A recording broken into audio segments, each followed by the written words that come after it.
Members of the press, I'm Babu Owino, Member of Parliament in Embakasi East constituency, and I'm here with Honorable Ronald Karauri, Member of Parliament, Kasarani constituency.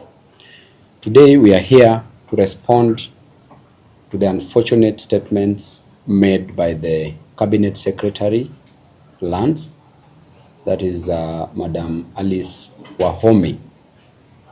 And I want to say that the statements by the CS, by the Cabinet Secretary Alice Wahome, that the judgment of the Environment and the Land Court is final in light of a pending notice of appeal in the Court of Appeal and a further record of appeal filed in the Court of Appeal, is not only demeaning, utterly embarrassing, lacks substance, and is a total insult to the intelligence of the people of Kenya. To be precise, the people of Embakasi East constituency and the people of Kasarani constituency. And it is very unfortunate for such statements to come from the mouth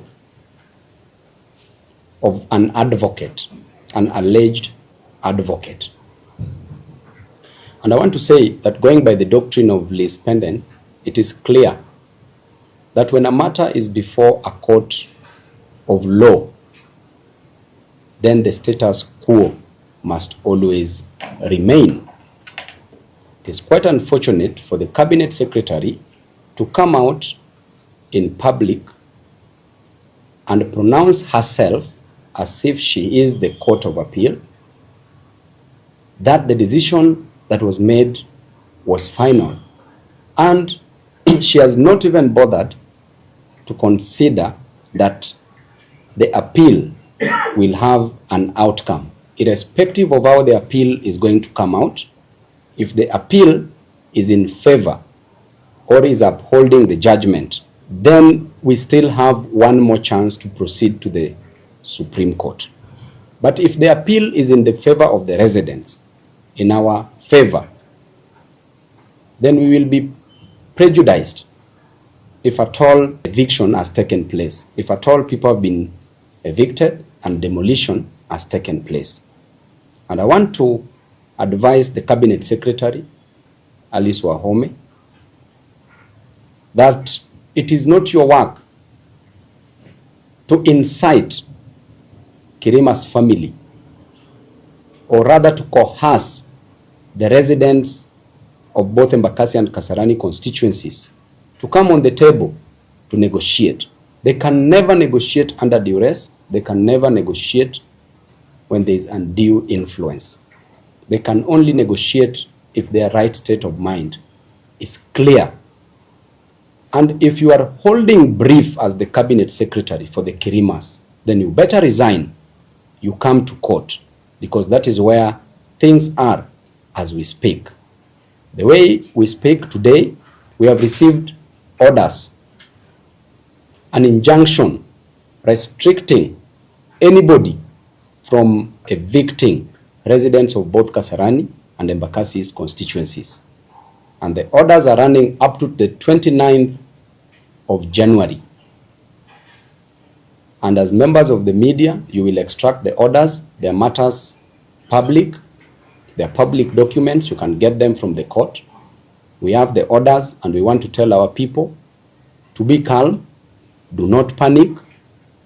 This is just but a storm in a cup of tea. Do not worry. I know at this particular moment, there are so much butterflies in your stomach, and you may be thinking that there is no way out. But I want to assure you that we are with you. You elected us to fight for you. We will serve you. It is our role, our right to deliver to you as our constituents. The statements which were made is totally unwarranted by the Cabinet Secretary, and the question is, who invited you to come and mediate on this matter? You are saying that the government will not be involved, and I want to remind you that the sole role of the government, number one, is to protect her citizens. But it seems that you don't care. To make it even worse is that you are a woman who doesn't even care whether the children will be sleeping in the cold and it is a rainy season, they'll be thrown out, schools will be demolished, churches will be demolished, houses will be demolished. Honorable Ronald Karauri and myself, we will do everything humanly possible, and we will cover everything, just like the skirt of a woman that covers the most important parts. We are going to do that, and we are going to cover you, and we are going to fight for you. So as things are, we have the orders, and those orders are going to help us. We are still waiting for further orders in the fresh suit that was filed, and also in other appeals that were filed. We didn't invite the government on the negotiation table because we knew that this is a matter that as members of parliament would deal with it. And even if we were to negotiate, it is not the role of the minister, nor the president, to come on the table to negotiate. Nobody has appointed them. They've self-appointed themselves. And that's why you see the cabinet secretary, Alice Wahome, making unfortunate statements in public, now retracting that they should not even be on the table to help the residents negotiate. And therefore, we know the character of the CS Alice Wahome in intermeddling with estates of deceased persons. There's a case of Mbiu Koinange that she was adversely mentioned because she was the advocate in record when an amount of 284 million Kenya shillings disappeared from the estate's accounts. And this case, even during our interview, it came up. We know the case was being followed by EACC. So when it comes to issues negotiations, we will tell our residents the right time if we are to negotiate. Right now, we are trying to find out who is the rightful owner of the property, of the land in question. And according to the best of our recollection, the owner of this property is one Domenico De Masi. And the children are here, Bernardo De Masi. And is being intimidated already by the DCI, and we want to warn the DCI to keep off this issue. Because we know that there are certain goodies that are being dangled for different members of the society, both within the executive and also in other arms of government. So DCI should keep off. He should not intimidate our client, should not intimidate the real owner of this parcel of land. The fact that the CS talked yesterday and said that this land was pronounced by the court that it belonged to one Kirima, that alone is not sufficient for us.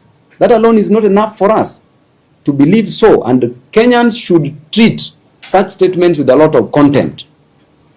So we will negotiate after determining who the rightful owner of this parcel of land is. That is when we will come on table. And it is nobody else will lead that negotiation.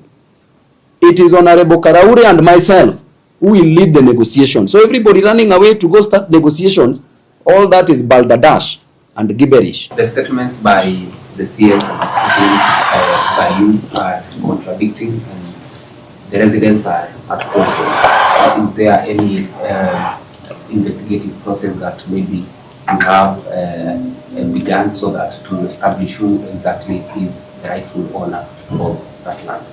Definitely, the person who will determine the rightful owner of the land is the court of law.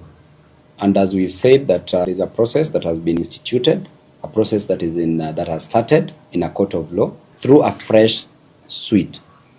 In addition to that, there's an appeal. The fact that a lower court made a decision, that is Environment and the Land Court, made a decision that the land belonged to one Kirima against the residents, does not mean that that land belonged to the Kirimas.